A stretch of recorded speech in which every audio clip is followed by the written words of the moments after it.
Hello friends, welcome back to Commerce Byte YouTube channel. So our next topic is stock maintenance in Tally.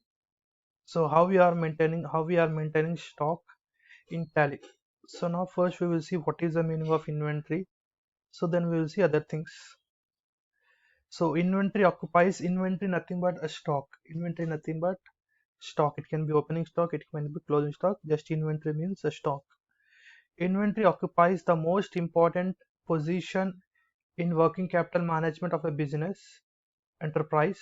For working capital management means here running day-to-day business activities. For running day-to-day business activities, inventory plays a very important role. It constitutes the largest component of current asset in most business concerns. Generally, stock is the main component of every business. If you are doing business means the main component in current asset will be, obviously it will be stock only. Working capital is largely governed by turnover of inventory. The working capital, actually, this is, I think, off is not there. The working capital is largely governed by the turnover of an inventory. It is therefore quite natural turnover that inventory, which helps in maximizing profit, occupies the most significant place among current assets.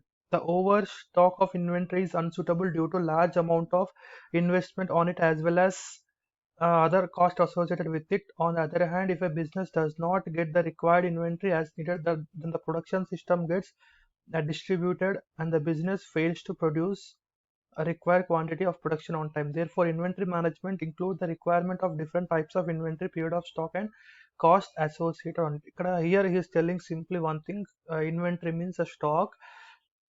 So generally, for every business, actually stock is a current asset in every business.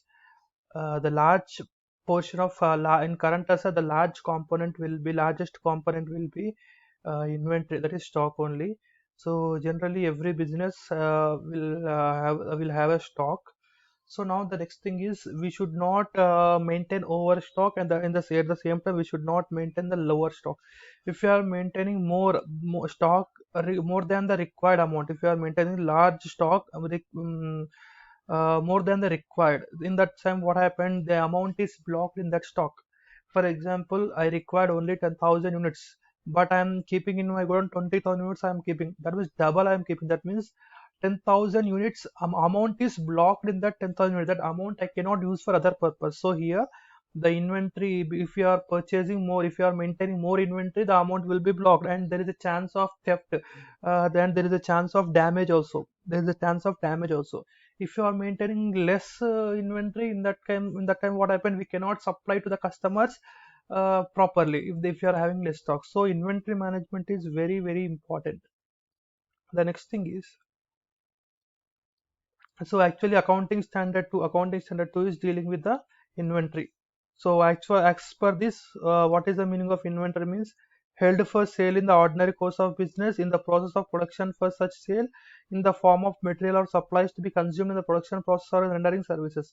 So these three comes under inventory. Held for sale in the ordinary course of business, that is, it is there for sale only, and a product was there, it is for the purpose of sale only, we call it as inventory. In the process of production for such sale, that means it is not it is partly, there is nothing but working. This is a, we can call it as a finished goods, this is called as work in progress, this is called as raw material.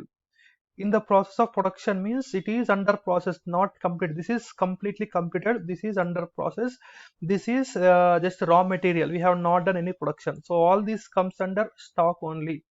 It can be raw material, it can be it can be work in progress, it can be finished goods. Three will be comes under inventory only, right?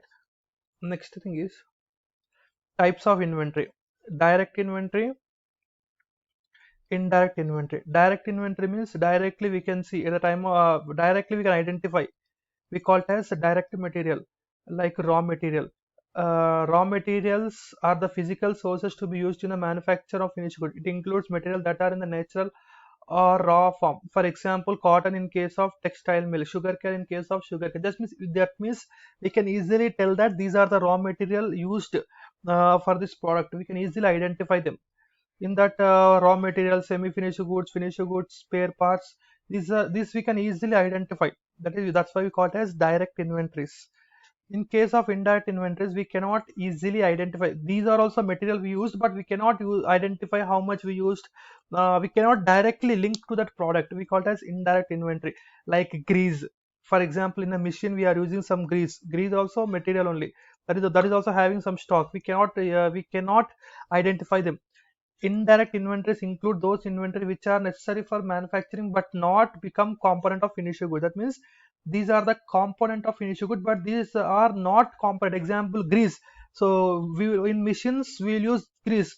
That grease is not there in the product, but for running the smooth running of machine we require grease.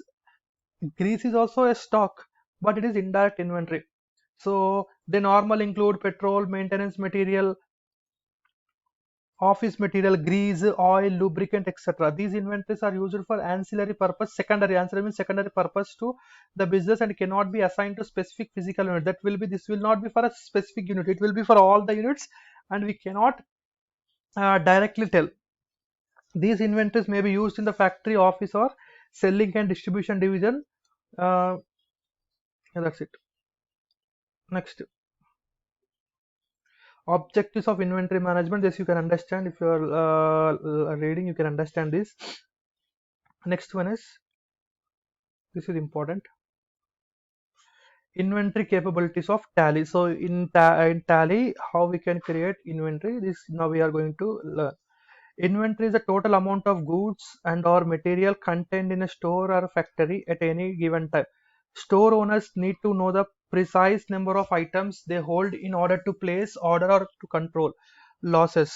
Factory managers needs to know how many units of their products are available for customer orders. The inventory control system of Tally ERP9 offers comprehensive reporting capabilities to keep you on top of inventory status. It can help you to bring about the creation of new or improved purchasing policies, sale policies, pricing methods, and even enhanced customer services. Inventory under control and overall cost associated with having inventory as low as possible without creating problems.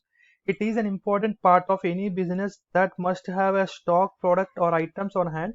It helps in limiting inventory under balance at all time in order to maximize profit. Inventory control can be integrated with accounting and job costing models to help track of all inventory related expenses. So here simply we can means here in Tally, generally every finance manager required how much stock is available in the godown. So how much stocks are available for selling to the customer, whether the stock is over, we are maintaining over or we are maintaining less stock. All these things are required for a finance manager. So Tally provides all these facilities in a comprehensive manner, means in a different manner it is providing. So it is providing category wise, it is providing group wise, it is providing stock item wise. So these are the various things available in Tally. We are going to see one by one. Now, first, stock group. What is the meaning of group? So grouping of stock items can be done. So one second. I think there is a diagram he has given. We can understand easily. Given. Yeah. Now stock groups. Grouping of stock items can be done effectively in Tally ERP9 depending on various parameters. Stock grouping means placing all the items having similar characteristics under same category. It is not only provides the information regarding one category of goods but also helps in decision making. Here stock group means, for example, a company is dealing with some products. One is television, the other one is mobiles, the other one is furniture. Three different: television, mobile, and furniture. So in television, different television, Sony will be there, Panasonic will be there, LG will be there, MI. These are the different available models in television. So television is group. Under the television group, different under television group, different companies will be there. So here stock group is, television is a stock group. Under that, stock items are the different companies are the stock items, right? So here grouping of stock item can be done effectively in Tally ERP depending on various parameters. Stock grouping means placing all the items having similar characteristics. Here Sony is a TV, LG is also a TV, Panasonic is also TV, BPL is also TV, Philips is also a TV. These are the different TV categories. These all comes under a stock group, a TV. In mobiles, Mobiles also Samsung, what we call the Vivo, Samsung, MI, Nokia, all this comes under one mobile category, mobile group. These are the mobile groups. Under that, stock items are mobiles. Now, stock categories, I will explain clearly about the stock items. Next video, I'll explain clearly. Multiple godowns. Godowns means already we know where the stock item is stored. We call it as godown. We can maintain number of multiple, any number of godowns in Tally. Aging analysis. Aging analysis means, so how many from how much? See, stock aging report in Tally ERP gives a detailed duration for which the item are lying in the godown. From how many days this stock is there in the godown, how many months the stock is there in the godown. We call it as aging analysis. Reorder status. So reorder report for each stock item gives a complete detail of minimum order quantity, its balance, reorder level, shortfall. So that means how much minimum, how much maximum stock we have to maintain, when we have to order, all these things explained the reorder status. Real-time integration with costing. We have to here there is an integration with cost accounting. Why? Because in cost accounting it will track the expenditure relating to this inventory. So there is a integration with cost accounting. Inventory valuation, how you are valuing inventory, FIFO, LIFO, all this also we can do under Tally. Comprehensive recording of stock items, management reports. So all these things we can get batch wise or lot wise inventory with expiry, multiple unit of measure, additional cost incurred and purchase price. This just we can, if you reading you can understand. So now this is about inventory. So now how to maintain inventory master in Tally. So this I'll explain in the next video, how to create stock group, how to create multiple stock, single stock item, how to create all these things. I'll explain in the next video. Thank you for watching the video.